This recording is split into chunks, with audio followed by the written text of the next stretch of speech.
In a studio that's in a basement comes the epic story of how two friends changed the future of the movie podcast game forever.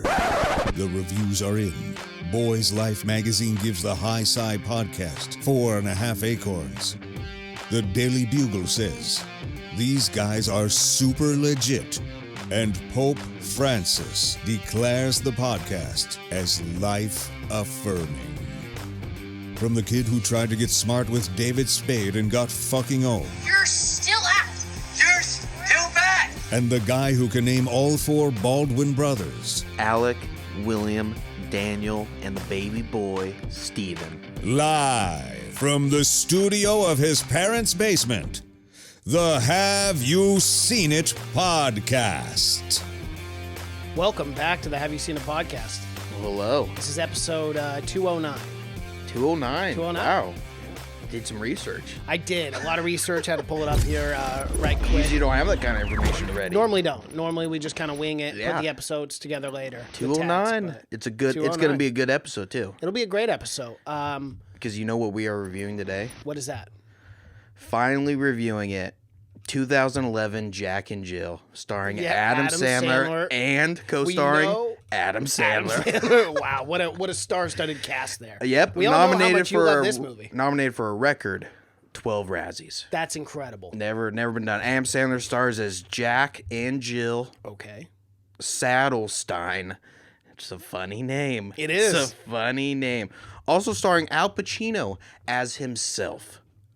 What's better than Al Pacino as himself? This movie had it all, Mason. It did. It It had really did. It stars. had all the It had pieces of the Adam puzzle. Sandler. It had another Adam Sandler being just the comedic talent he's known for being. And I'm so glad we could finally review it Yeah, right so here am I. on the show. What's the grade that you give it? Is there a grade lower than F? Z. Z. All right. Well, then a Z. Alrighty. No, we're not here to No, we're that not. hunk of shit. No, we're not. we're We're not not. going to review that ever. Ever? Not even for a whiskey inspired. I shouldn't say that. Okay, yeah. Because you know we you get are no reviewing whiskey Cats in me, and soon. I'll review anything. But Cats is gonna be a lot of fun. we're actually going to review a good Adam Sandler movie. When's the last time Debatably a great Adam Sandler. When's the movie. last time anyone has ever said that in a sentence? I don't know. It's been a long Spanglish? time. It's been a very long time. But yeah, we are here to Well, he actually doesn't do review. a lot of serious movies. Well, he doesn't do a lot of good movies.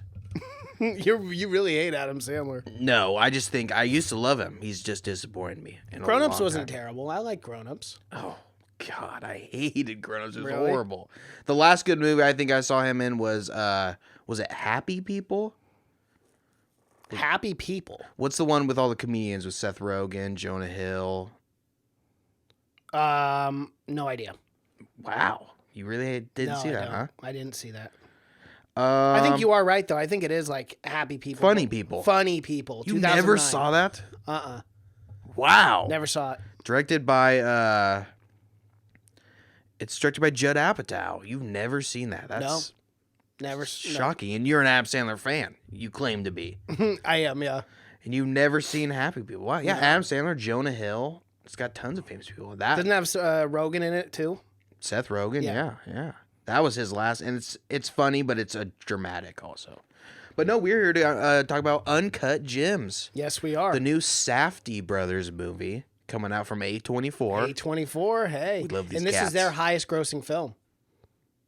That's crazy, because it did not gross very much. No, it didn't. No. That's crazy that this is their highest grossing. I mean, they make the films for very cheap, but that's wild. But yeah, the new dramatic Adam Sandler role. He's good for one every around 10 years. He comes out with a dramatic role, and they usually fucking land. What did you think about this, Mason? We've both been excited for this for a long time. Yeah, we've been talking about this quite a bit. I was very curious to see the kind of role Sandler would play in this, and I thought he knocked it out of the park. Honestly, like He dives deep into this role. yes, He becomes absolutely. almost a completely different person. But man, is it a perfect role for him to play, though? It is. It is. It really is a perfect role. Yeah. I think it was that 50-50 kind of thing where it was 50% the character that they wrote and 50% him. Because I don't think anyone else you could bring in and do this role. No, and originally back in like 2011, they wanted Jonah Hill for this role. Yeah, and and he ended up getting it in 2017, and then not being able to do it, and then they went back to Sandler because Adam was the first one that they wanted. You know what? This character, that may be with one other person, because this character kind of reminds me of Jonah Hill's character from Wolf of Wall Street. You know, that Yes. that fast talking, just an asshole. Right, But, coked up kind of guy. Yeah. I mean, Sandler wasn't coked up. Very in had this, big but- fluorescent teeth. Yeah, he big did, white yeah. 1980s. But yeah, but Adam Sandler was on a whole nother fucking drug in this one. And that's was. the drug of gambling. Sports gambling. That's what this Jesus. movie. And what a tragic movie this is. The ending is sad, but the entire movie is sad. Yeah, it is. Seeing this man throw away everything. Everything. And it seemed like he was a successful, well-off guy. He just could not. Well, he had a family that loved him, but he just threw it all away. Yeah. And had a family who loved him, had a mistress who loved him. Yeah, Had a a lot great of people- mistress, a a great very mistress, yeah. committed. Yeah, very surprising. That was He 30 literally years. had it all. 30 He years. just couldn't. He had cut the Idina gambling. Menzel as his wife. We know she can sing. She sang Frozen songs. Yes. Yeah, it was a crazy cast, but it all worked out. I really did enjoy this movie. The score was amazing. I was telling you a little bit about before, but whoever did the score, I just looked up his name, but he knocked it out of the park. It kind of made me, reminded me of the Blade Runner score. You know, it was that techno kind of that. Yep. But I love that opening of them like going deep into the jewel, tunnel. the Yeah. jewel and everything like that. It was fucking awesome. Oh yeah, that part. I thought you meant the explaining of. Yo, where I they like that, found but the- every time it went in, like zoomed into the jewel, and you would hear like that same song play Mm-hmm. over again, and then it would keep zooming in, then you would get into the universe or Right. whatever, and it zoomed in, I think, to Katie's face one time, Yep. because it zooms in at the very start and then zooms out, and Mary's getting He's the getting a colonoscopy, and yeah. and honestly, once he started going, and you could tell it was like something internally. I was like, he's getting a colonoscopy. I guarantee it. Oh yeah, And then everyone in the theater was kind of like, oh. I was like, I saw that coming. You know, Oh, like yeah. that's kind of the humor. There was not a lot of humor in this movie, but there that was- was a good opener. there was a lot of good one-liners. I thought Yes. that were Yeah. very funny. You could tell that they. But I mean, not your stereotypical Adam Sandler kind of humor where it's just like out of proportions, out of ballpark. No, yeah, you he's know? not in every Adam Sandler comedy, even the good ones, you know, he's almost always playing Adam Sandler. Mm-hmm. You know, he's playing that guy that just beats up a lot of people. He's a great fighter for Yeah. some reason in every movie. He's as tough as tough as poor nails. Bob But Barker. but yeah, in this he's a completely different person. He's playing an actual role in this, which is different for him. But because even in Funny People, he's playing an actor. Oh, He's okay. playing a comedian. He's Right. basically playing himself. But yeah, he dove into this 100%. But yeah, the comedy isn't the same as, you know, the comedy from Billy Madison or anything like that. But it's still funny for sure, you know. Oh, yeah. Because he is one of the funniest person of all time. Well, this going back to the box office and breaking the record, it was formerly held by Midsummer at 11 million. Opening weekend is Yeah. what I'm talking about. But this one passed with flying colors at 18.8 Oh, so not million. most money of all time. No. I'm just talking about. Oh, an I thought opening- you said it opening made weekend. more. Yeah, there has to be more money. Than And it made surpassed 20 million in North America. I saw that. I saw it made 20 million. Yep. Which is absolutely nothing to say Disney company. But to A24, you know, that's fucking huge. How much was this money, or how much was this movie made for? That I don't have readily available, but what I will tell you is A24's biggest box office was 79 million globally, and that was for Hereditary, followed by Lady Bird at 78 million. So Uncut Gems Total made. total Yeah. worldwide. Yep. So what I'm saying is like Uncut Gems may surpass that as well. It seems to be Well, on, at this point, it's on On track. On track to pass it, yeah. But who knows especially now because so many other movies are coming in, they always cut these indie films. What happened to Honey Boy? It was in there Right. it was in the theater for what, a week? I think so. I think maybe a week, and that was about it. But we have to talk about it. We have to talk about Kevin Garnett. Yes, let's talk about that because wow, what a performance! That last 20 minutes of Kevin Garnett and Adam Sandler were getting into in their office, going back and forth, and Kevin Garnett That was that was probably my favorite scene. Kevin Garnett ends up being the one talking about morality and stuff like that. It's I couldn't believe how good his acting was. I didn't even you couldn't even tell it was acting. And a lot of times with like NBA players or just athletes in general, Athletes are horrible. not great actors. It's because they're trying to act, and that's what we talked about. It's so Well, and it obvious. is hard. It is hard. Like when you play a professional sport, that's all you do, and then they're like, okay, now you're gonna act. Yeah, It's but tough it's to do. almost like athletes are anti-actors. Like they're almost like the kryptonite Yeah. of acting for some reason. I mean, they're just not that kind of. I don't know. Maybe they just aren't that artistic in a way. Yeah. But Kevin Garnett, man, it looked like he's been acting for 20 years. No kidding. I didn't even know. I didn't even notice. Like at so many times, I was like, oh, that's Kevin Garnett. Yeah. Kevin Garnett in a movie. And then I was like, oh shit, he's acting this whole time. And it's This didn't fucking- actually. This is not like. I mean, you real. have to say the movie takes place in 2012. 12, yes, when they're playing the Sixers in the playoffs. Yeah, 7 years ago, and Kevin Garnett is in the exact same shape he was. Fucking, Mm-hmm. Yeah, he looks great still. He looked great. Most guys usually pack on 30 pounds when they retire. Can you from the blame NBA. him? But this guy Gotta looks get like he's him about to money. hit the court again. Yeah. Yeah, I could not. And we have to talk about how much screen time he had. He had a lot, and he had a lot of dialogue, screen too. time. He had more screen time than Lakeith Stanfield, the guy that was working for him, Right. who's in everything. He's in everything. Yeah. And a great actor Didn't also. we literally just review a movie with him in it? He was in, we reviewed Get Out. Oh yeah, He Get was Out, in yeah. that, but I don't know if No, we not just Get Out. reviewed one. Yeah, I could have swore I literally just watched a movie with him in it. But anyway, go ahead. Continue on with your point. But yeah, he had a ton. Knives Out. Thank you. Knives Out. That's right. He was a detective. Yeah, he was a detective I had in a Knives feeling. Out, I was yeah. like, I knew I saw him recently. But too. yeah, Kevin Garnett had more fucking lines than that he did. I couldn't believe it. Just blew me away the trust that they put in. I mean, it must be obvious that when he came and read, I guess, for it. Mm-hmm. But to me, it's almost this role was made for him. When it wasn't. That's the crazy thing. Yeah. So Like, who else were they gonna get? They had Andre Jordan. I don't know who that is. He's a current basketball player. Oh, He still okay. plays. Yeah, him. And then Abid, the 76er player. Yeah, and I don't know if any of those guys, and both those would have to take place today. That would Yes, that would have it changed. would have had the to been movie, modern instead day. of 2012 when this one takes place, because both those would have been modern day. Yeah. Yeah, and this movie, if you could just describe this movie in one sentence, it just Chaos. Tense. Yeah. yeah, chaos, tense. Like I was just like the whole time, like there's so much shouting and yelling and you think he's gonna do the right thing every time, and it's like he does. He's Well, just that's an what- impulsive gambler. and That's it's what I like, appreciate too, is we were getting the tail end of an absolute addict.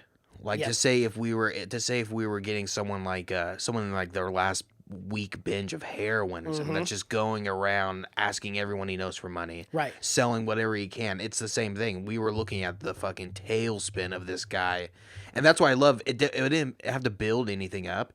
It didn't build up the marriage or anything like that. Nope. The whole time the wife knew exactly what he was doing the entire time. Yep. She knew that he was cheating. She knew that he was gambling, selling all this bullshit, losing all this money. So there was none of that marriage stuff crap that we had to go through that clogs down a movie. We were getting right into it right at the end of this guy's height of his addiction. And it was ruining his life. It already had ruined It his had life. ruined it. At Yeah. this point, he was trying to pick up the pieces, but again, when you're such a severe addict like that, you cannot help yourself. And it's fucking chaos. Every time he gets up, he just destroys himself. Yep. And then, like you said, if I was going to categorize this movie, I would categorize it as a tragedy. Yeah. Because that's it the entire time. And It then is. And from the get-go, we know how this movie's going to end.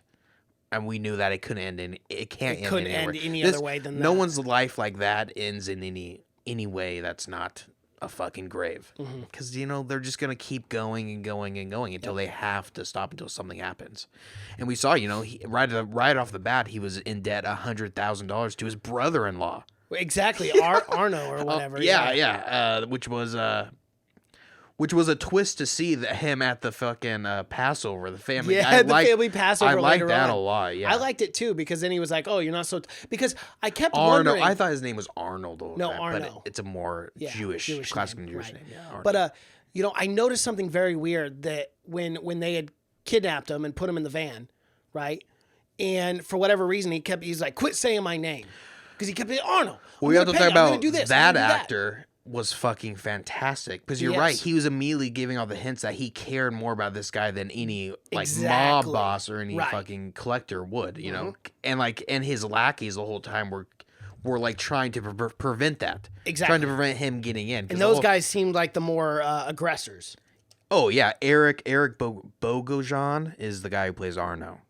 He's been in a ton of stuff. He's been in a lot of like was things from my childhood. He was in Law and Order. A lot of Law and Order I mean, episodes. more so than Law and Order. He That's what I remember seeing him from, mostly just on trailers, commercials, and stuff. I never watched Law and Order, but I knew this guy's face when I saw it.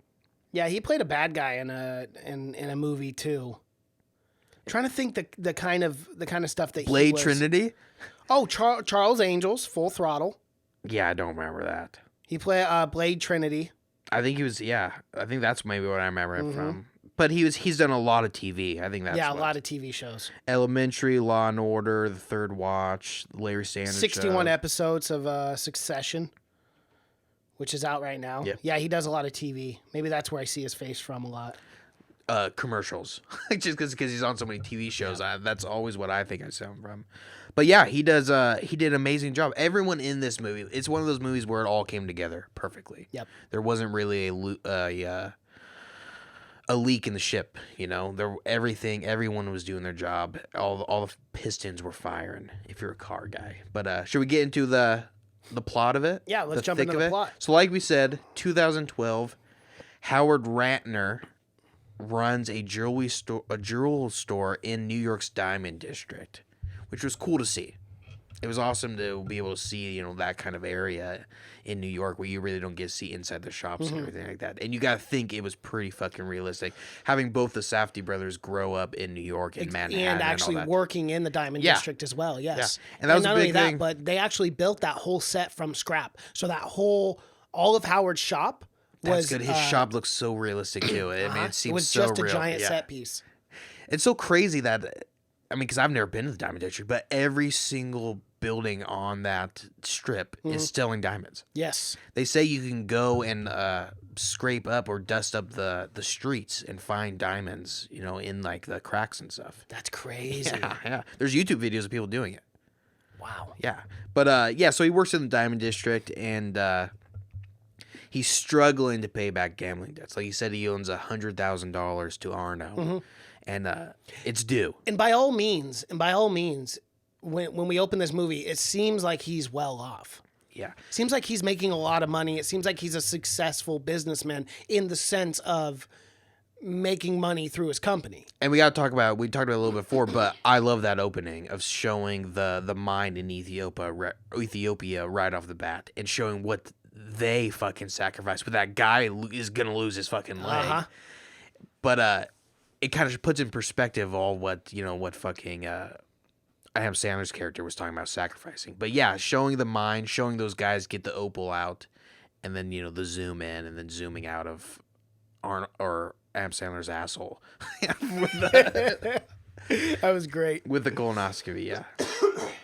And so his domestic life is split between his employee and his mistress Julia, and Julia works at his diamond office or his diamond his jewelry shop. Yeah. But at the same time, he still has a wife that he's pretending to be with for the sake of his kids or whatnot, right? And that's Dinah, who's played by Elsa Manzel, whatever her name is, from Frozen. But one day he receives an uncut gem. There it is. He gets a package and it's shipped in Through fish. Through fish. Classic. 'Cause No one's ever gonna check fish. They're smelly. They're disgusting. You don't want to get it anywhere near them. But yeah, it's from an Ethiopian Jewish mining company, and he kind of gets into it. He kind of talks about that there's Jews in Ethiopia. This is something I didn't know. Yeah, black Jews. Black Jews, yeah, and they're mining. They mine these rare opals. Well, they're rare sometimes, right? Because the red opals aren't worth dick, he said, but the black opals are worth a ton. Well, what he claims is $1 million is one he has.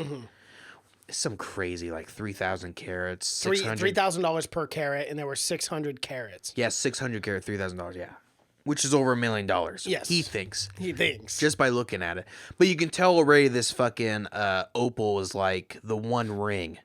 You can tell it's right off the bat, the way he looks at it, that's going to play a huge part in the movie because as soon as you start looking at it, he says it holds all the colors in the universe if you stare into it, which it's fucking awesome. Maybe.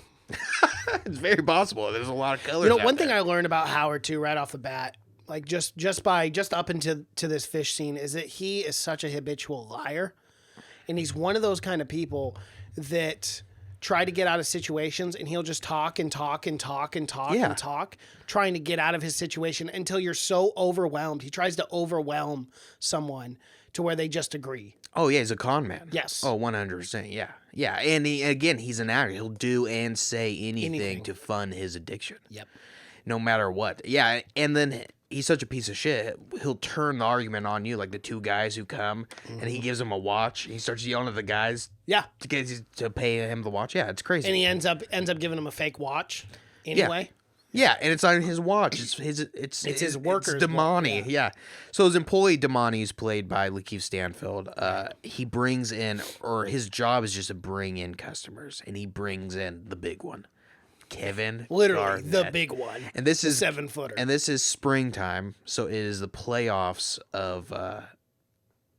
Sixers and Celtics. Yeah, so it would be the Western Conference Finals, I think. Eastern. Eastern yes, Conference, yeah, finals. Not the championship, but Not the championship, but the but it is the finals. playoffs. Yeah. Yeah.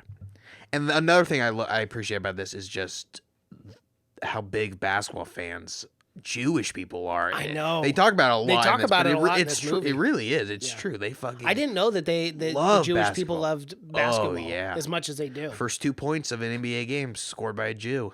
Yeah, that's right. We heard about that. What, 1946? Yep. The Knicks? Yeah, probably. There's only Something. 4 teams That's back then. true. Yeah. But yeah, so Kevin Garnett comes in, and eventually they get to talking about the Opal. And Kevin Garnett sees this thing, and it's like it's 2012, so it's pre multi-marketing pyramid schemes before people were trying to sell you stones and shit. Oh, yes. Those things. The healing The healing stones. crystals Yes. and deodorant crystals and Yeah, stuff like please that. give me more healing crystals. Kevin Garnett was on it. He was? He knew way before that this shit was gonna give me This shit was fucking popping. powers. Yeah, because he got juiced Felt up like with it. Thanos with that thing. Because he grabs it, and again, it's cool because as soon as anyone starts looking at this thing, they start playing that score. And he starts zooming in, and Kevin Garnett eventually says, "I gotta have this thing." Yep. But Adam Sandler, one being the salesman he is, he says, "You can't have it; it's not for sale." Why don't you come to the auction? Yeah, he was just come to the he was auction. just excited about it, and no one would ever show you something that they weren't willing They to weren't sell. willing to Yeah. sell you, yeah. But he says Well, it. and that's the thing. He's playing games with them, too. Yeah, I think Sandler was playing games with him. Oh, Howard. Oh, absolutely. Yeah, for sure. But yeah, he says he can't sell it. It's due at an auction. And Kevin Garnett, which is just kind of blew me away, has to borrow it. I know. I was like, Who has okay. to borrow jewelry? It is pretty famous, though, because, like, if you go to, like, red carpets and stuff like that, jewelers and designers will, like, let celebrities wear their stuff or have their stuff for a limited time. Yeah, but again, you're not fucking. You're not promoting your business. Yeah, by and you're doing only this. probably wearing it at that event. You're not wearing it around the house or anything like that, or going to places dinner because he was somewhere. traveling. He traveled to That's Philadelphia, true, yeah. so I mean, like. Which was a what? Because I get what you're saying. People will give antique, like Queen Elizabeth's from the 18th century. You can wear it on the night. But I'm almost positive at the end of the night, some guy's like following you around everywhere and making sure you get that fucking thing. Kevin Garnett is like, let me just take it off your hands for a little bit. And he agreed to it, which He was agreed, crazy. and that's the downfall. Yeah. Should have never let this go because now it can't be appraised. But there was a reason why he let him. Because then right after that, he went and bet a 6-way parlay on Kevin Garnett because he had a feeling that Kevin was going to have a great game after getting that diamond. Or opal, whatever. Oh, yeah. It was all just a fucking a bit. He was doing a con. He just needed, for one, he was upselling the opal. He wanted Kevin Garnett to take it. So because he knew he would have to get collateral. Well, he was going to, exactly my Yeah. point. And he was going to get his Yeah. 2008 Because Celtics so it's ring. not like he was just taking it for nothing. Yeah. But yeah, he gives him 2008 Celtics. Well, ring. what does he think right away? What does he do? His gambling mind, his gambling It's not like he craziness. even thought there. I'm sure he knew but when he brought that opal out exactly what he was going to do. Yeah. He has no money. He needs money immediately. So he immediately goes and pawns Kevin Garnett. Garnett's 2000. Man, that's just so ballsy. That gave me like anxiety too, where I was like, fuck, if he doesn't get that back, what's he going to say to Again, Garnett? it does such a good job of just showing the life of an addict. Because like to anyone else like me or you just can't even That's fathom crazy. it. You can't It's even just think like, about it. what No. Yeah, on a fucking 6-game parlay. Dude, that's the dumbest bet of wild. all time. The dumbest thing to do. And not only that, but it was a lot of prop bets and stuff. Like It was all prop bets. Yeah. It was and he had the Celtics at a +1. And he had Garnett on points. Points and He had rebounds. 26 points. Yep. Points, rebounds, and Celtics had to win. And then a 3 And they had to win prop the bet. Had to win the tip, and it was 2 other just stupid things. I think Garnett had to lead in all stats or something like that. It was the guy tells him, like his bookie or whatever tells him It's like, the stupidest bet ever. he's like, that's the dumbest fucking Well, because bet. initially he went in for a 3-way parlay, right? Or a 3 parlay, rather. Yeah. Where it was just like 3 pretty standard things. Still a crazy bet, yeah. Still crazy, yeah. But not nearly as crazy. No. And then he goes back to his bookie, tells him, erase the whole thing. I'm Yeah. going to put a 6. Well, what happens at first? At first, he only gets 20-something thousand, and then he gets another 20,000. How did he get the other 20,000? I can't even remember. Because at first, Because he took a picture of it and sent it to Arno. Right? Or is that what you're referring to? When they're well, following he sells the Celtics rings for 20,000, Mm-hmm. and then he goes and makes that bet, and then he gets more money somehow from and he goes back because the total bet is 40,000, right? Correct. Yes. So how did he get the other 20,000? He already had that 20,000, I thought. Because I thought that was the picture he sent Arno.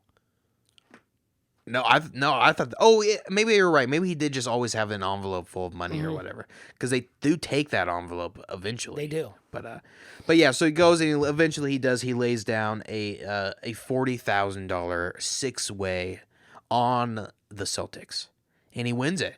He does. That's And great. he won a lot of money with that $40,000 and you're thinking bet. things are looking great. Things are Things looking are looking up. great for him.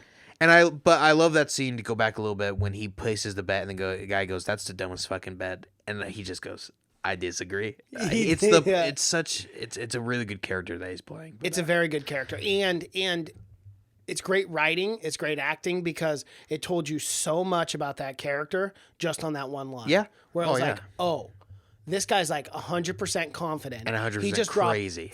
Exactly. Because he just dropped $40,000. And it's like, it's not even a thing to him. He's just like, yeah, well, I disagree. And it's wild. It's so crazy to have that mentality, that mindset, where it's like someone can be that far. I guess gone. if you're a gambler, you can't have any fucking doubt. You can't have that. No. Yeah. That's why you can't gamble as a profession, though. Because doubt is always gonna fucking seep in, and at some point, doubt does seep into him too. It does. He starts, and it's not soon after this, but yeah. So he wins the bet. He's all up and up. He's buying shit. He's buying lingerie for his mistress, not his wife, but his mistress. Mm-hmm. And I like the scene too where he goes home and he's watching the game. And his wife yells at him to go tuck in his kid, and he's up there watching the game, laying down on the side of the bed. Yeah. Yeah. Again, because he doesn't care about anything No. but that fucking But the stupid game. And Kevin Garnett, he has an awesome game. We know he does. It's the power It's the of the power opal, of the though. Infinity Stones, Yeah. or I mean the opal. Yes. So he wins the game. Damani calls him, and Damani tells him that Garnett wants to hold on to it. He wants to keep the opal a lot longer. Yeah. Yeah. Which it kind of ended up helping him in the long run. Because, for one, at this point, he thinks he won that money. And he would have given him his ring back immediately, and he ended up needing that ring back. But, yeah, so he tells him that he wants the opal for 3 more days, I think. And he says no. No, you can't because it needs to be auctioned off on Monday. And it's got to be there like 4 days so they can appraise it, you know? And if you don't put it in time, they're going to appraise. I don't. Well, and none I'm of learning that, all but this as I watch. as the you were movie. watching the movie, yes, same. Obviously we don't But they know were about also- selling high we value sell gems. diamonds. No, but the lady was also talking about how hard it was to get an appraiser coming in over the weekend as well. Yeah. So it's like they're kind of doing all this for him. Not only that, but it's like it's an uncut opal that's like half in rock. I don't even know how you appraise that. I have no idea. Without having to take pulling the it entire out. opal. Yeah. But I don't know why you're not more patient, but I guess Howard He needed time was money now. against yeah. Howard's side there. So Garnett, he wishes to keep it longer, and later on they have to go. Howard has to go to his daughter's play, and I like this whole aspect where at the same time he's trying to keep The family the life aspect of a family together, just barely though, and it's obviously not. It's completely fallen apart. Oh, his daughter hates him. His kid is 12, and he's already laying down bets. He's obviously already got, and his father's problem. And Yeah. later on, he starts to discover the fact that his father has a mistress, yeah, in the apartment. yeah, exactly. And I love how the wife did that too, because she knew what she was doing there. She goes, "No, let him use the bathroom," Oh yeah, because he was old enough to realize what kind of a person his dad was. and it was so shitty of Howard to even take him to that apartment. And the wife, because you could tell right on the wife's face, she's like, "Yeah, we'll go. Let's just go." And you, Well, yeah, and it's such a shitty thing to even take your wife to the apartment that she knows oh that you're yeah, cheating you never on even with. ask. Obviously, No. it's not even a thing that's appropriate to even bring up. Of course go not. another time, but he Well, had to go. But he was justifying it in his head because, he called it off with her at that time. They were done.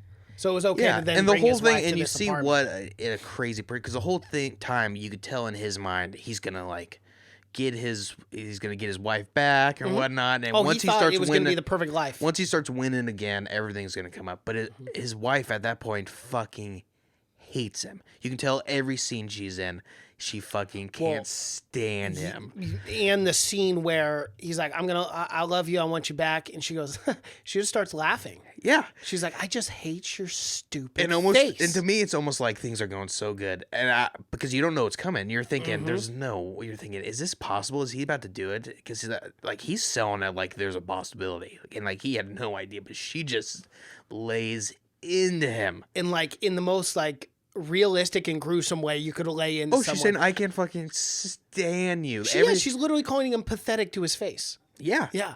And that she hates him. I mean, she has no feelings for him at all anymore. And she would rather be on the streets alone than with him still.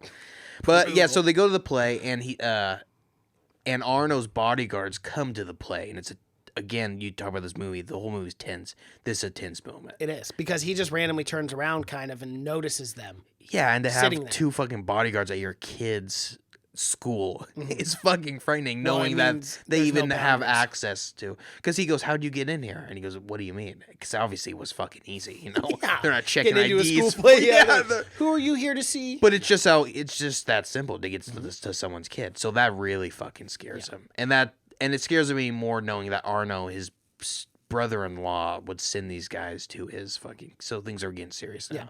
So before the play starts, he asks for them to step outside. Step outside so And the they guy's can like, talk. "You really He goes, want you really want to do this? Yeah.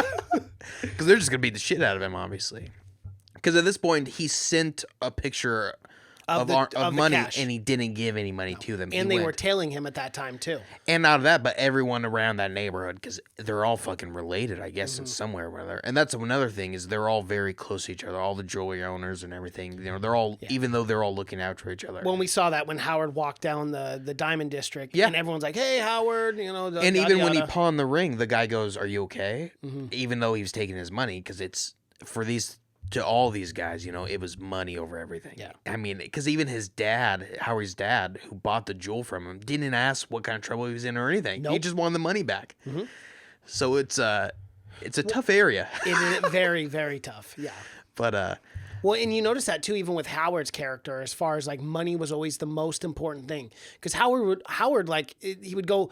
For instance, he to the, I can't remember the diamond place where they were auctioning it off. it's not Ann's. It's like- it might be Ann's. Yeah, it's something like that. But they bring it in, and he brings in this nice like food, and he's like, "Oh yeah, here I made this for you guys." The receptionist being really nice, and then they tell him about the appraisal, and he flips out and starts yelling in the Yeah. in the lobby again. That's a really good know? scene.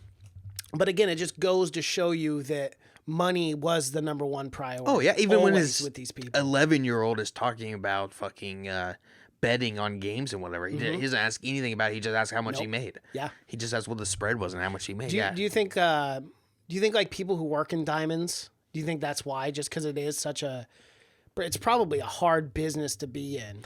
Well, he talks about it. He talks about that. He's not just a gamble. Everything he does is a gamble.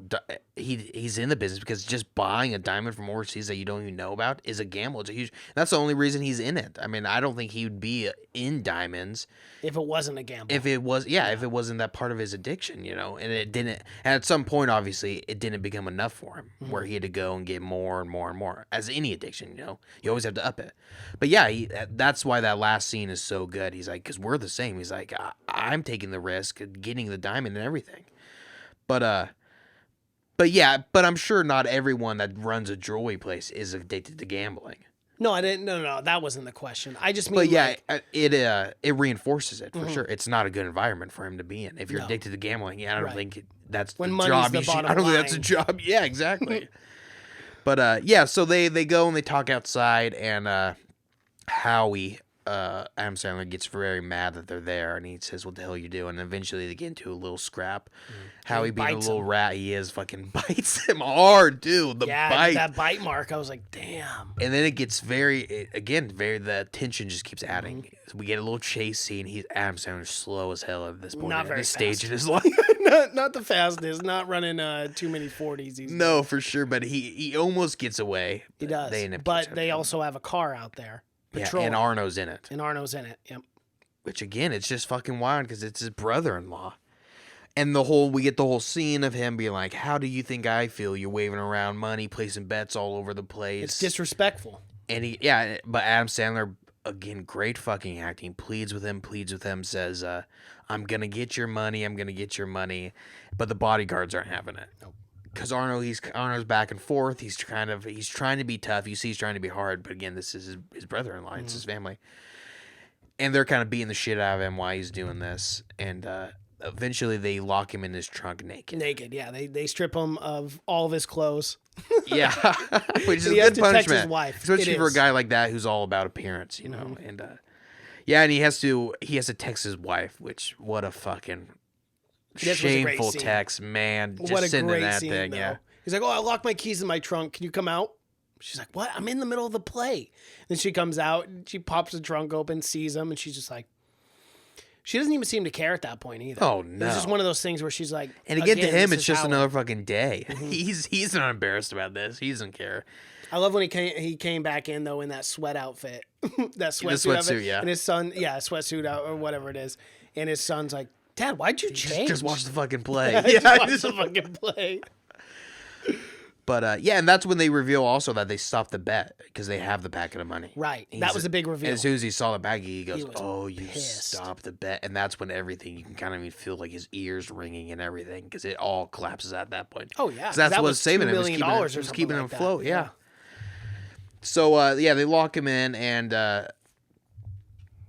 his wife, like you said, his wife has to go find him. But he does. He ends up watching the last half of the play. At least you got to admire him. That it's. I don't think I probably would have just stayed Good in father. the car. Oh, great Well, father. I wouldn't say great, but good. Yeah. Oh, for sure. But yeah. So that night, now Howard really fucking needs the opal because now he doesn't have any money. And Yeah, needs he's to- starting to panic a little bit now. Yeah, he's gotta have it. and he can't, now he doesn't have the money to buy back Kevin Garnett's fucking I know. Boston ring that they said after certain days it'd be theirs. Yes, Friday. After Friday, it would be theirs, Yeah. and like a 7% or 8%. It was a ton. I On mean, it was a 20,000, pawn. that's it was a lot it was of a money. pawn. Well, because remember, at first they tried to give him. Well, they tried to give him 25 with 11% or something like that, and he ends up going down to 20 for like 7%. Yeah, or 7. something. But Well, because 7% a lot of juice. 20,000, that's Yeah. a lot, man. That's a lot. But yeah, and that night they end up saying Kevin Garnett's gonna meet him at this event that The Weeknd's at. This is why when The Weeknd was getting started, which again they got The Weeknd in this movie as well, and he was pretty And good. that was acting his as well. film debut as well, too. Yeah, he Never didn't have a done whole it- lot of lines, No, but he didn't. he wasn't. It didn't look like he was forced or anything. No, it didn't. No, I mean, granted, he did have fairly the two simple emotions. Yeah. Which is like lust. Yeah. with his And girlfriend. anger though. And anger. He had to show anger. Though, But which anger's is, easy. I don't think anger's hard to Anger's prevail. the easiest one to do. Not on demand. I Yeah. think it is. Well, It's I mean, always for, been the for, easiest. For certain actors. You're I also suppose, more of an yeah. angry person. That's Yeah. true. Good point. I think on command, on camera, I think anger and sadness are both one of the hardest. Yeah, sadness can To be hard. convincingly, someone can pretend to be angry, obviously, you know, Right. but you can almost always tell when someone's pretending to be mad. But yeah, but it's not like it was a big long scene, anyways. It was quick. It was anger because he barged into him while he was trying to get it with on his with girl, his gal. yeah. Yeah. She's like, all we did was coke. All we did was coke. It's like, okay, but coke leads to what? Yeah, and but he ends up finding Dana there, you know, his associate or Yeah. whatever, and Kevin Garnett's not even there. And I He's love the not. scene. He's like, "So why the fuck did you come?" Yeah, he's like, "It's an event." It's an event. That's why we're all here to see The Weeknd. I like that bright orange sweatshirt he was wearing too. It was like the that only whole guy scene, who the knew. colors in that scene were very, cool. because for one, I liked the scene when Weekend was like, I'm not playing unless I told him to bring a black light. lights. Yeah. Man, I didn't think they were gonna have black light in the whole fucking place, but yeah, that scene was really cool. In the way you could see Adam Sandler's, bright fucking white teeth too. He has giant fucking chompers that he had. But yeah, so he doesn't get the opal back, and he ends up breaking up with his gal. Yep. He says they have a big fucking fight right in the middle of the street, and it's a long fight. It goes on. It was a really good scene, and it felt too. I liked fucking real. It felt like the very scenes you watch authentic. on YouTube of a guy and his gal fighting. They're super drunk and fucked up, and they're just fucking going at it in the She's middle like of the getting street. in front of the taxi Yeah. and then hitting the window, saying "I'm sorry." It was very And I white loved- trash. It got very white trash very very fast. quick. Yeah. And what was great about this too is it was so realistic because it was like all those girls being catty out front making fun of her, and she's like, "Yeah, bitch." She's like, "You're in the fucking It line." was good, man. It felt Yeah. raw, like those like a lot of indie films. It felt really raw. Like it felt like that couldn't even been scripted. It wasn't because yeah, she it was like, could've- "Oh, good one." Exactly. Yeah, Yeah, and I was and like, she "There's no kept- way that's Yeah, she kept scripted." going. It could because it felt so real, and I love those kind of Same. scenes too. Because it does bring Yeah. so much realness. I know the only other scene that I know for a fact that wasn't scripted was when Lakeith Stanfield's character goes Black Jew Power in the. Oh yes, That was what Right. he just did. Oh, he that. just did that. Yeah, and they Oh, fucking wow. loved it. They said, they just yeah. said, "Okay, we're keeping it." Because that was a good scene though, because that whole scene is him teaching them about the black Jews and Yeah. whatnot. But yeah, so like I said, Howard doesn't end up getting the opal, kicks Julie out. She tries to get back with them. It doesn't end up happening. Eventually, Garnett does return the opal. With the though. opal, yeah. This is after. Well, we skipped the scene when him and did not go to Philadelphia to the workout. And the scene where he's I kind of laughed so hard where he embarrassing stole him. the basketball. It was so embarrassing. An NBA workout and he steals a Steals basketball. basketball to go take a runs lay. down To be court. fair, he did make that lay. Well, he is a basketball player. He It's is. something we know of Did you Adam see that Sandler. video a few weeks ago of him at like some 24/7 gym? And he's like Him at LA balling. Fit, yeah. He made that pass. It was on ESPN and stuff. yeah, It's I've like, seen damn, him, That's a nice dish. I've seen him play like a charity game too before on ESPN. And, not a lot of movement going on, but he is a shooter and he is a can passer. shoot, That's the yeah. last things you always keep. Yeah, exactly. But yeah, and he finds out that he brings the opal back and he says he's got to have it. Mm-hmm.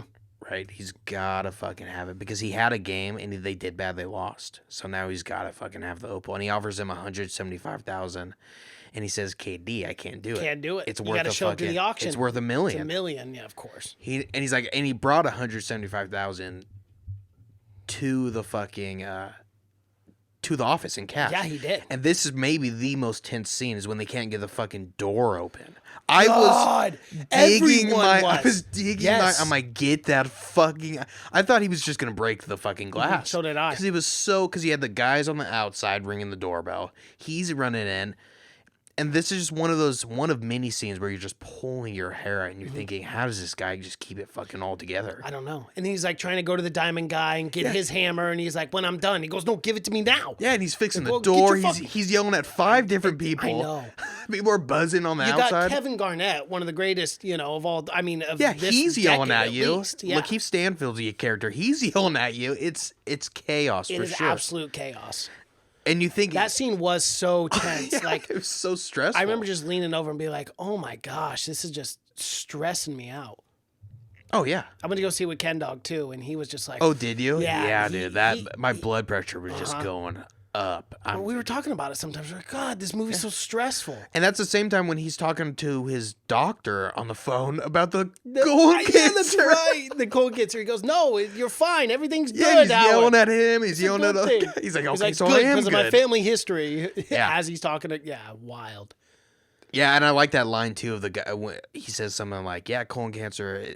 It killed a lot of my Killed family." my father. Yeah. And then the doctor's like, "Yeah, well, it bought me a house in the Hamptons." Yeah, it just shows you again what kind of like environment and what kind of world even the doctors in this fucking world only care about money. Yep.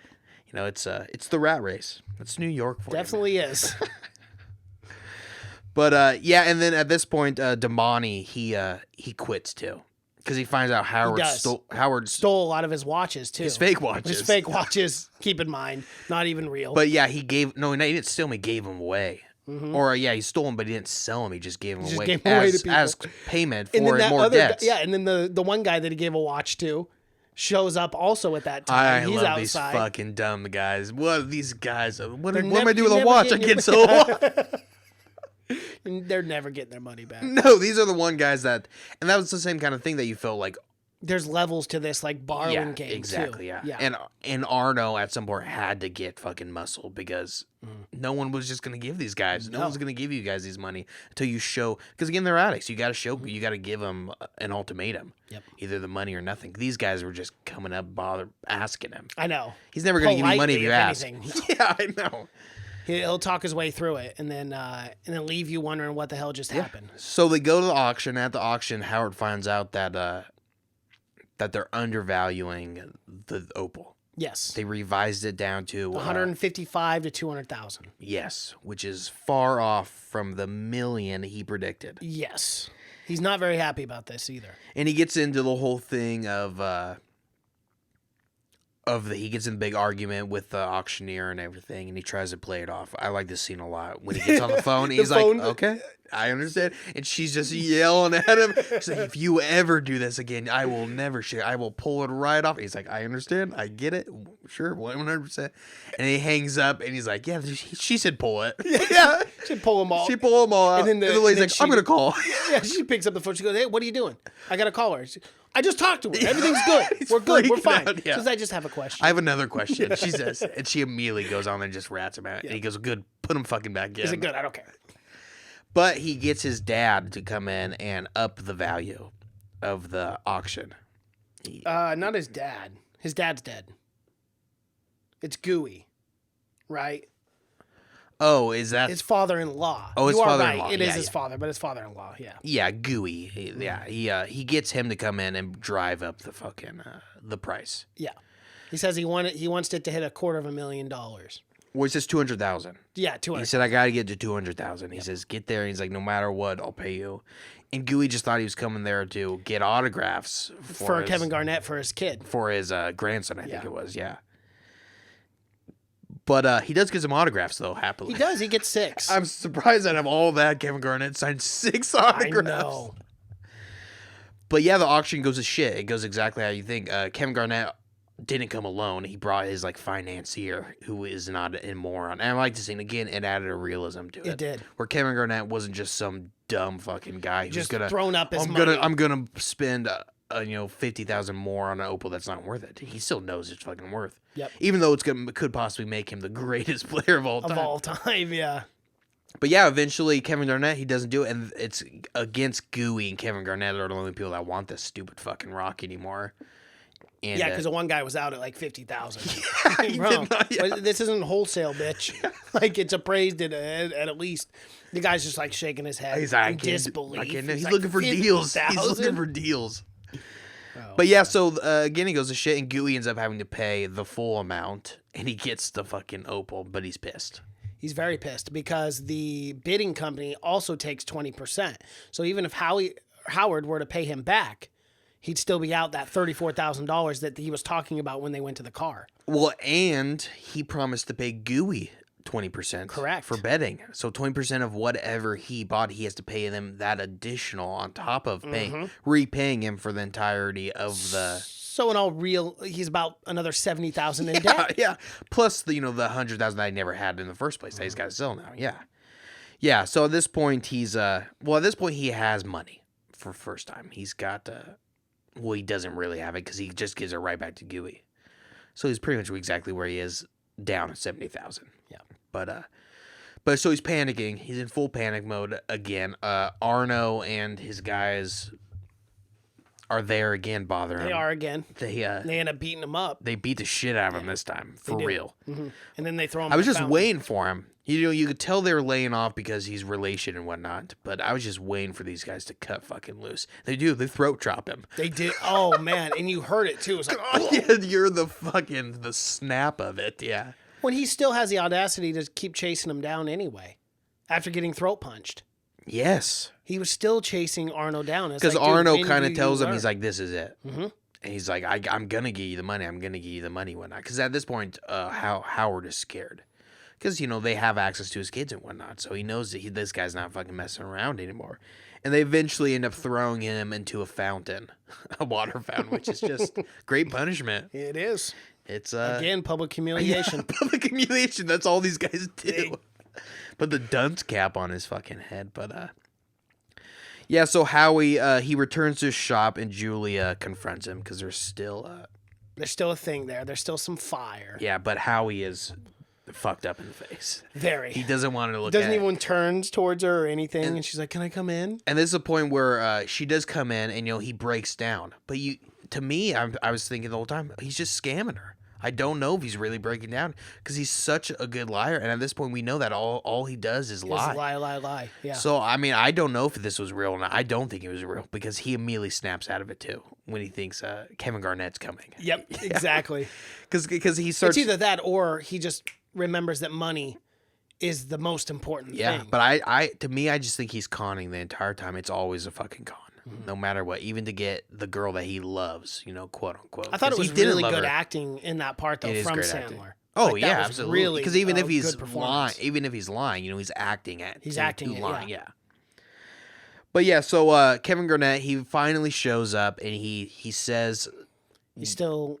We can do this now. Yeah, he says, "Let's fucking do it." He says 175,000. 160 because he gives 10%. 165. That's right. Yeah. To Damani. Yep. Because that's 10% right off the bat, and he already gave him that. Kevin Garnett is a good guy. He is really nice guy. Knows where to put his money, but yeah. So he goes, and again, this is the best scene. I think it's this 20-minute conversation where it's just wild to see. You would have never imagined Kevin Garnett yelling at Adam Sandler about morality and all this shit, and how Adam Sandler paid $100,000 for this diamond, for this jewel, when he thought it was going to be $1 million. And Adam Sandler or Howard just goes, he goes, it's a gamble. He's like, that's what we do, right? Mm-hmm. He's like, we're the best. He's like, we're the same thing. And then it starts building and building and building. And then you start saying, oh shit, it's going to go all downhill. Because it comes to a peak. And then he's convincing himself what to do. There's no way he was ever going to give that money. He's just him. Again, it's the addict. Running the scenarios through his head. Yeah. And then eventually hyping himself up. He's his own hype man. Yeah. He goes, we're the greatest. He goes, you're not going to lose. I'm not going to lose. And then Kevin Garnett at this point, he just wants the diamond to get the fuck out. Mm-hmm. Well, and then at that point, after he's hyping up Garnett, he goes, you see what Vegas has you? Yes. And he goes, 18 points. He goes, dude, I don't pay attention to that shit. Garnett's like, I don't pay attention to that shit. He goes, well, you should. Yeah. He goes, because this is what they think of you. Yeah. He goes, doesn't this fire you up the same way it fires me up? It's the same thing about them thinking Howard's just an addict, an addiction. Now everyone thinks he's just, struggling. Yeah. Yeah, he tries to pump him up. He's convincing Kevin Garnett, but he's really convincing himself. Right. That's the whole thing. When he literally told Garnett to his face, he goes, I'm laying this all down on you. Yeah, and Kevin Garnett was like just shaking his head. He's like, this is the craziest white guy I've ever seen in my life. Like, this guy's batshit crazy. Yeah, Kevin Garnett just takes a stone. He's like, I gotta get the fuck out of here. Like, I'm good. I'm done. Yeah, I will never talk to you again. But again, just great acting from fucking, because Kevin sits down and he's pissed. He's like, you've been jerking me all around. Mm-hmm. Really, it's kind of been Kevin Garnett. And it is true because Kevin Garnett, and that was really good acting by him too, because he was like genuinely pissed off because he was like, dude, like you tell me no on 175 initially, right, in the shop, and then you tell me you jerk me around, you tell me to go to this fucking auction, and then you have someone bid up at me, upsell me, upsell me. He goes, what do you think I am? You think I'm stupid here? Yeah. Like, I know what you're doing. No, Kevin Garnett's a fucking genius. I know, but that whole scene, like Kevin really crushed it. He did a great job. To me, I was thinking about it, and it's the only scenario I assume is Kevin Garnett. He looked at acting like he looked at basketball, just a competitive thing. Where he's like, I just got to be the best at it. Because what fucking Kevin Garnett is, he's probably one of the most competitive. He says it in the game, but yeah, if they were up by 30, he would go full 100%, and everyone fucking hated him for it. Yep. Everyone hated him for the. He was famously known for, okay, let's say there's a foul or a timeout, and a guy would just take a 3-pointer trying to, he would just jump up and Yeah. grab it every time. Yeah, Like, well, he was yeah. known for doing that. He would never. He was always on. kinda started that He was trend. always 100%. Yeah. Now it happens all the time. Yeah. People jump. Now in. And it's everyone not does it. disrespectful either at this point. Not anymore, no. But, Back then, it used to irritate those guys. Oh yeah. But yeah. 2008. Well, it just added on to because they already knew Kevin Garnett as this guy who went 100% no matter what. 30 seconds left, they're up by 50. He's still playing the hardest defense he could possibly play on you until you pull him out of the game. And like you said, or like I said, people did not like him. Coaches hated him for it. Players hated him for it. And Boston fans who- loved him. Yeah, if he played for your team, you loved But Kevin Garnett. Everyone else hated him. Yeah, that was a team that everyone loved to hate. That Celtic team with fucking Rondo and Paul Pierce. Paul Pierce, too. Yeah. But what a time. It was It's fun. a crazy time for I basketball. like that team, actually. I actually rooted. I mean, I'm not a huge NBA fan, but I like that team. Yeah, a they were lot kind of more a than I dynasty. liked. They won a lot of years. They did. But yeah, so Kevin Garnett bounces out. At this point, Arno and his guys are coming in to collect the money that he has because he called Arno and said, "I And he got your told him, money." I got your money. You Should have idiot. never called. done that. That's the big thing about Howard is he gets very excited and he doesn't think. With showing the opal and then immediately having money and immediately going gambling, immediately calling, he never thinks. But yes, but he gets Julia, who they just made up, to go around and catch the money on the other side. Again, a very tense moment. And he writes down on a piece of paper what to bet she's gonna go. And at first, I didn't really get it because he's like, "I hired you a blade." A helicopter. Do you know what that is? It's a helicopter, right? That blade is it's like Uber, but with Oh, helicopters but in for New York. helicopters, yes. I have heard about that. I've as a heard it matter too, of fact, but yeah. I didn't know but yeah, that's. Fucking, I just thought it was like a slang word for a helicopter. No, it's a fucking. But that is right. It's like an Uber. It's the name of service. the company. Is a Yes. blade. Yeah, you literally on a phone, a fucking helicopter comes pick you up. It's obviously a thing for very rich people. Very rich people. But yeah, he hires her a blade, which I guess you can just do these days. guess. Wild time. I guess what hotels have helicopter pads too. Everywhere in New York, you have to assume has a helicopter pad. So that's why it wouldn't work around here. No. I mean, we have hospitals that have, but you would have to always be dropped off at a hospital.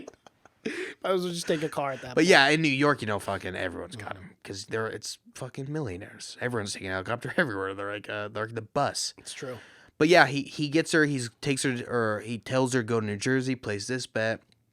It's all the money, $160,000, whatever. 3-way parlay. On the tip, The On tip, and that's what Garnett, drove me rebounds, crazy every time was I that know. fucking tip. I'm just like, God, the whole thing could be blown right Yeah. away. But And again, that it shows you and the kind of he bet the gambling tip problem. every time Every though. time. Even in the first bet, he bet the tip. It's incredible to me. On a That shit stressed me out because I was kind of thinking, well, the movie could go that way where they literally just lose the tip and he just lost all Yeah. that money. So again, at this point, it's getting crazy because his brother's there. They're in the way because it's a two-way door system, like any jewelry kind of places in New York. I'm guessing because you got to be buzzed in Security. once and then be buzzed in again. Yeah. But Well, as he's thinking, I'm guessing he's thinking he's just about to take a fucking beating Probably. because he had no plan for this because he didn't think until the little filer fell off.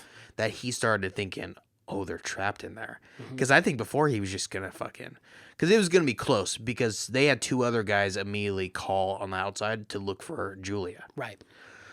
But yeah, so he ends up trapping him in that little tiny cloak or coat closet, like small ass. those And you can tell they're getting hot bodyguards too because are- they're drenched in super sweat. hot. But And that guy was pissed.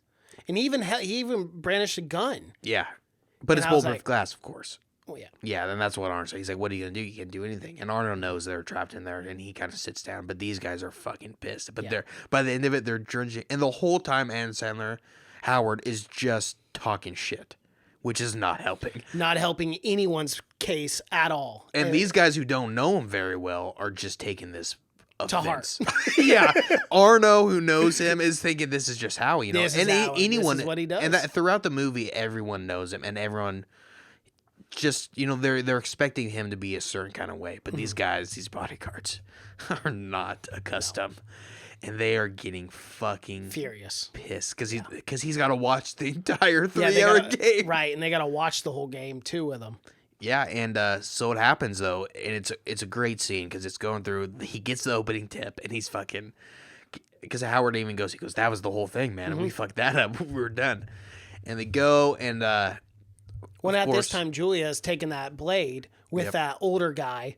Yeah. Because he's going to the casino too. That guy was He's funny like, too. I was wondering if that guy was like played by someone or someone. That's what I was wondering, because it seemed like it would have been somebody. You know what I mean? Just come. Yeah, they were like carpooling the blade to this casino. Yeah, and she's getting hit on and everything by this really rich old guy who ends up being awesome at the end, actually. Yeah, because I thought he was going to be an asshole the whole time. I thought he was going to take that cash from her. Being super cool, yeah. Yeah, he ends up helping her out, taking her to the car. And then she was just like, all right, see you later. Yeah. Like, damn, you could at least like went to dinner with him or something. No, yeah. She wasn't having it. But yeah, and eventually Kevin Garnett, he pulls through the power of the opal. He wins. He scores all 26 points with the with the points and rebounds total. Yep, leads points and rebounds, and Celtics cover the spread, which is a +1. They won by 10. Yeah, which they killed it. And he wins the parlay. And on 175, how much did he say it was? Was it 2 point something? It was for the winnings. No, because it was only a 3 this time. It was 1.2 million. Yeah, which is a lot of fucking money. That's a lot of dough. Yeah, that's enough to pay off all the debt that he was in. Yeah, and it's a good scene because even Arno is happy about it. You know, he's like, he fucking did it. He actually fucking did it. And really, he's gonna get his money back, and he's been jerking him around and all, but. Again, it was only a 2-hour wait. They probably had to wait for that. That, Arno's happy about it, but you could see the fucking bodyguards haven't been happy. They didn't care at all, because again, they weren't looking at the game at all. No, and they didn't care anyway. They knew exactly what was going to happen right after, and in a tragic scene, Arno. What I was thinking was he was going to let him out that door and be like, "I'll get your money," but of course they were never going to leave, obviously, because how many times has he done that? 1,000,000 times. And it's a happy moment. It's great. Everything's going great. Howard is ecstatic. He brings them all out. He's about to hug them all. He is. And Arno's like, he fucking did it. That son of a bitch. He actually did it. And Phil was having none of that. No. Pulled a gun out. Shot him right in the head. In a very well shot scene. It was very well done, because you didn't see it coming. I mean, you didn't see it coming like that. Right. You knew Howard's life was only going to end one way from the start. You knew that.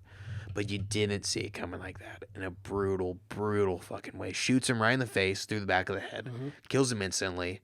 Arnold's freaking out. Obviously, because he just saw his brother-in-law get his fucking brains blown out. And he's freaking out because he's like, he had the money. He won. Like, everyone was going to get paid. Why did we just do that? Yeah. But Phil's like, again... It's very possible that Howard still wasn't going to get paid. No. Or he very well Arno screwed everyone else. Yeah, exactly. But these guys were yelling. They weren't having it. And Arnold's still freaking out. He tries to escape and leave. Why these guys are stealing everything. But he says, okay, what's 2 murders? Yeah, why not? You're on a fucking roll. You're going to get life anyways, I guess. Well, yeah, that was the only thing that was just baffling to me, because it was like there's security footage everywhere. Your face is there. Everything's there. Why rob it at the end?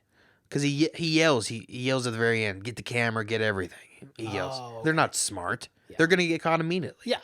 It's murder in the middle of the day. They're gonna get caught. Yeah. Both these guys are gonna do life in prison. But again, it was just these guys weren't they were fucking sketchy dudes. And they were irritated to no end. On top of that too. Yeah. So then getting punked around by this fucking who on guy. both they didn't get into it, but both have done prison time. But one of the guy does have a bunch of tattoos and prison tattoos and stuff like that. So we know, so these guys were fucking sketchy.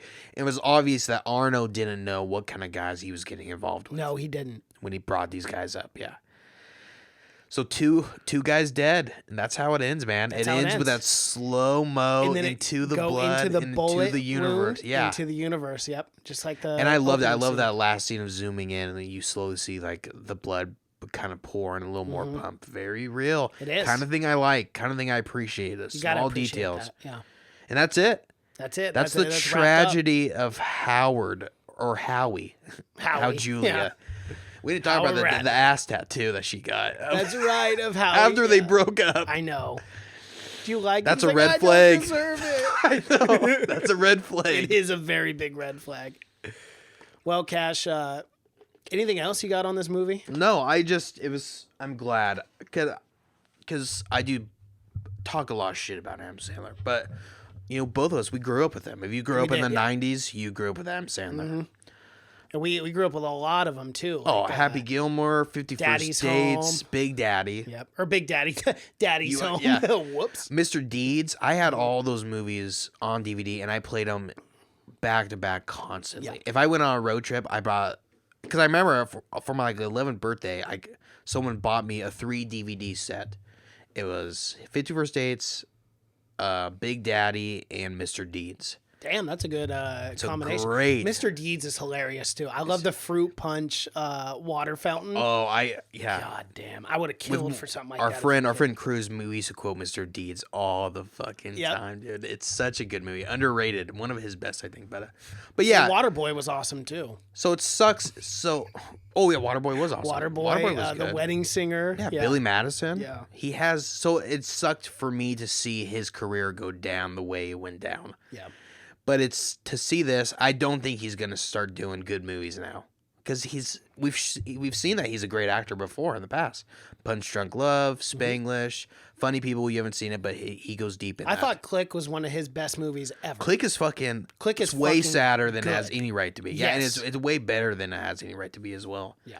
Click is really good. But we've seen before that he can go deep. That he has yeah. he has the capability. He definitely has the He's capability just of doing to it. be honest, he's just lazy. He does movies. He's set, but he's not. It's not like he's hiding the fact that he's lazy. He comes out and says, he goes, "I'd like to do those movies. Those movies where I can go on vacation with all my friends and just hang out, and then get paid $100 million. Exactly. Yeah. Go on And Netflix vacation. Look where he shoots. Hawaii, Africa. He only shoots in the in really nice prestige. places. Yeah, Right. Because he said, and so you got to appreciate at least that he's upfront about it. But it is just laziness, and at that point he is older. But it kind of makes you mad knowing that he has the capability of doing a movie this And he well, has and so he much hasn't talent. done more. Right. So it's kind of like, yeah, I agree. Maybe, it's though, kind of maybe- wasted talent in my mind. Maybe though when he gets old, he is He's older older. now. Yeah, he is older now. I think now would be a perfect time for him to have a comeback. to start switching into some more serious drama roles. Yeah, 'cause he's always he always dabbled. has been good on it. And I think he's seen at this point that that the same things that might have made people laugh before aren't working for him anymore. Yeah. So I was extremely happy to see that this movie did so well and that I enjoyed this movie so much. He was born in '66, man. He's like 55. He's born the same year as my dad. Yeah, that's wild. Yeah. Well, how old's your dad? Because that's not 55. 55 isn't right. That's 57, right? No, younger. 66? My mom was born in 66. My dad was born in 67. Yeah, she's 50. I think it is 55. Oh, okay. Yeah. Yeah. But We just had a comment on YouTube last week. It was really funny. Someone was like, math isn't the best. Love the podcast, but the math isn't the best. Because we said 30 years for Die Hard, but it was like, or we said 40 years, but it was like 30 years. yeah, it was. Yeah. Yeah. No. Not- This isn't not a the best. math No, podcast. it's We're not math We- magicians. Not the best. Yeah. Not the best around. Come on, we barely graduated high school. I But know, for real. but yeah. So should we give it grades? Yeah, let's do it. I like this film. I thought it's one of my favorite of the years. I think I will give it a. Man, I hate giving grades, but I'm gonna give it a B plus. Okay. I enjoyed it. There wasn't a whole lot I did not like about it. Again, I can't talk enough about the score. I fucking love that score. I went back and listened to it again, and it's good. It's awesome. Yeah, I think the biggest thing for me with a film like this is you want to have some sort of feeling walking away from it. In this whole movie, I just felt stressed. I felt anxiety riddled. It's not necessarily a fun movie. No, it's not. But it's an experience, and that's what I wanted. That's what I want to experience when I go to a movie. Is those kind of feelings and stuff, whether they be good, bad, or in between. This movie did a great job of that. I thought Kevin Garnett was awesome, as we talked about earlier. I thought Adam Sandler was really, really good. And I liked the way that the story moved along. It's just one chaotic thing after another, and you think it's going to get resolved, and it doesn't. Great storytelling, good acting. So for me, I gave this A-. I like this a lot. Yeah, for me, a good movie is when you're in the movie the entire time. Right. When nothing is bringing you out of it and you feel like you're there. You feel like, I feel like I was in the fucking Diamond District down there because in the middle of the fucking chaos. You know, at times I felt like I was in that the showroom when they're all yelling at each other. You feel the fucking tension and everything. Well, You yeah, feel dude, that was the thing, that tension there. And from start to finish, I was in this movie the entire time. Yep. So that's a telltale sign of a really good movie. And even when you have athletes as actors, it's hard not to be pulled out of a movie and be like, oh, these guys aren't actual people. Totally agree with that. Totally agree with that, because we've seen it so many times with athletes trying to be actors, and it doesn't work, and it pulls you out of a movie. This, I forgot Kevin Garnett. It's got to be the perfect combination, like Space Jam, where it just happens to be good enough to where Michael Jordan's horrible acting is fine with you. It kind of balances itself out. Yeah, and you have to be a little kid when you watch that movie as well. You absolutely do, because I watched that as an adult, and I was. Still the classic, nostalgia's still there, yes. Of course. But the acting is, and it's not that great of a movie. It's not winning awards. It's not editing wise, writing wise. No. Bill Murray, of course, shines. He does, as he always does. May he shine for. Larry Bird's also in that movie. Does not. He is the golf course scene, right? Yep. Yeah.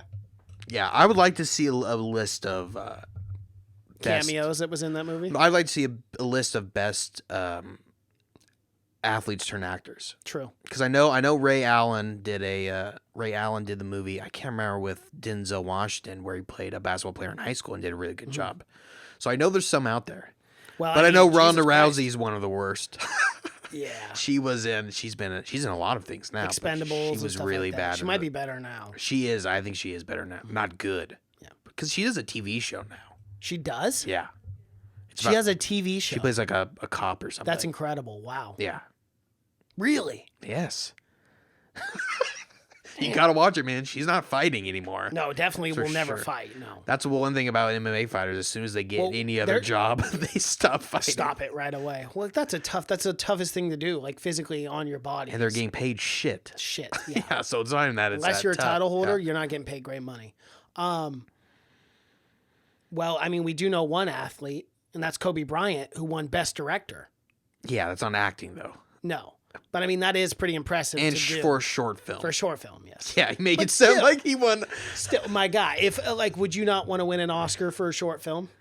No, I would want to win an Oscar for any kind of thing. Well, that's what I'm saying. So it's like, it's still a huge accomplishment for an NBA player to do that, or for any athlete to do that. And I'm sure Kobe Bryant is one of the few that would be a great actor too, because he's just like Kevin Garnett. He's just Kobe. He's so competitive and he's so good at everything, and he's so smart. That's a huge thing. He is smart. That's a huge thing with acting too. It's you got to be smart, because you got to be able to know what emotions people react to and whatnot. So you got to be smart. And Kobe is he's genius level smart. He is. He speaks like 7 languages. Kobe's a very smart man. But I always thought he was stand him because he played for the Lakers and they always played the Blazers. Yeah. But dude, when his last year, I respect Kobe so much and what he did. Oh, I always respected him. Well, I've always respected him too. I just mean in the sense that I hated him only because he didn't play for the Blazers. That's the only reason why. Yeah. And you know what I mean? Fucking good. Because he'd always just tear into him, and it's like, dude, come on. Yeah. Just take it easy, fans. Fuck. He scored 60 points on his last game. He is. He loved to shoot. Man. He loved to shoot, man. He shot like 60 times a game. He wasn't a big passer. No. No, didn't get a lot of assists on the board. I always would have picked the under on a prop bet. Yeah, for sure. Always pick him for the least amount. Maybe him and Shaq were right neck to neck on fucking passing. But yeah, that's Uncut Gems. That is. I would recommend it. Would you? Absolutely. Yeah, go see this film while you can. It just might make my top 10 list. We'll see. We'll see. That's a little tease for a future episode we're going to have. I will say it's got a good shot on mine, too. Yeah. I got to go through my list, but it's got a good shot. We saw a lot of movies this year. We'll actually do it in chronological order this time, too. Yeah. So we'll start with our 10, 10, 9, 9 kind of thing. For sure. Alrighty, guys. Well, that's our review for Uncut Gems. If you're on YouTube, be sure to subscribe to the channel, hit that like button, and leave us a comment below. What did you think about Uncut Gems? We're appreciating the comments that we're getting from you guys. Starting to get more interaction and stuff, so that's fun on YouTube. You guys can find our podcast on Spotify, iTunes, SoundCloud, Google Play, and Stitcher. Anywhere you guys can find podcasts. Our social media pages, Twitter is Seen It Podcast. Instagram, Have You Seen It? And Facebook is the Have You Seen It Podcast. My name is Mason Knight. That is Cash Kraus. And until next time. Bye.